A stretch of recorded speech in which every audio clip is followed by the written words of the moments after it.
Part of the philosophy there is you have to learn how to do stuff. You have to learn how to program. You have to learn how electronics and building circuits and programming microprocessors and stuff like that. So I really got into kind of geek culture there and used it to, I'll just bring that up again, leverage the kind of interests I have in performing and visual art and stuff like that, and humor. It's a really funny term, geek culture. It sounds like you guys are a whole, like, you know, whole different ethnic group or something, and you live somewhere, and now, you know, Jill is the anthropologist that's starting to discover the geek culture that's, you know, out there. She's a little, like, geek ethnographer. Oh, I like that. Wow, that's great.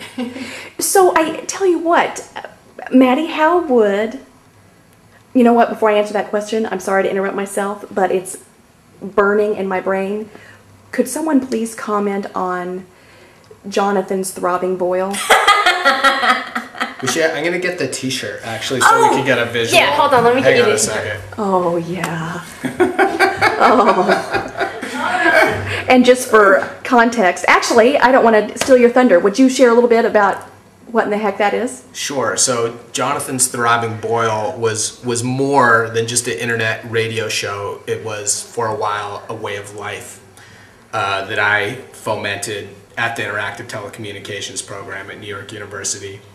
And its focal point was internet radio talk show where people could call in and we'd have guests, and it was just in the lobby of where the department was. And so as people walked through on their way from lab to lab, I would grab people and start interviewing them. And I also had some guests I lined up in advance.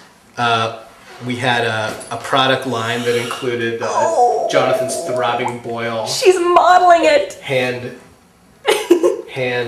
silk screen. I'm moving in. Oh, that's great. T-shirts. What a splendid modeling moment here. Yeah. And it was basically, you know, just a kind of boil of ideas, arts, culture, and information.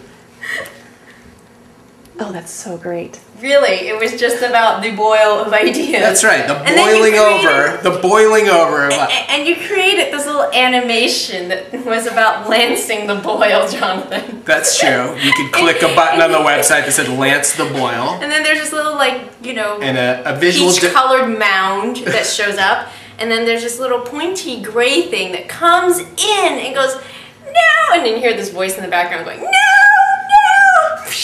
And then it splurts out. And you are the mind behind the splurting boil? Take ownership. Yeah, take ownership of your boil. The boil did emerge from my fertile imagination, and it was embraced. The boil, you know, was very, very popular among about 90 people. Lovingly adored by 90 people. And we had an international audience: Japan, Europe. Japan. Yeah. Oh. Taiwan. California. Yeah. And it was a lot of fun. Oh, that's great. So that, actually doing the show was part of, kind of got me realizing that I just like doing that kind of stuff. I like interviewing people. I like being funny or trying to be funny. And yeah. And I like kind of like we said, like mediating that through technology, because it's such a fun and powerful way to do it. I used to think of tech geeks as Yeah. guys. Yeah. White. Yeah. Somewhere between like 18 to about 35. Questionable hygiene habits. Questionable social skills, or even desire to socialize with people. And so I have to say, you've really challenged my thinking about, you know, what counts as a tech geek. Would you, and I love the flow that you're on. Would you guys mind coming together just a little teeny bit? I don't mean like on top of each other, but yes. Fabulous. Thank you. Sorry to interrupt. Sure, no problem. And see, what else is there?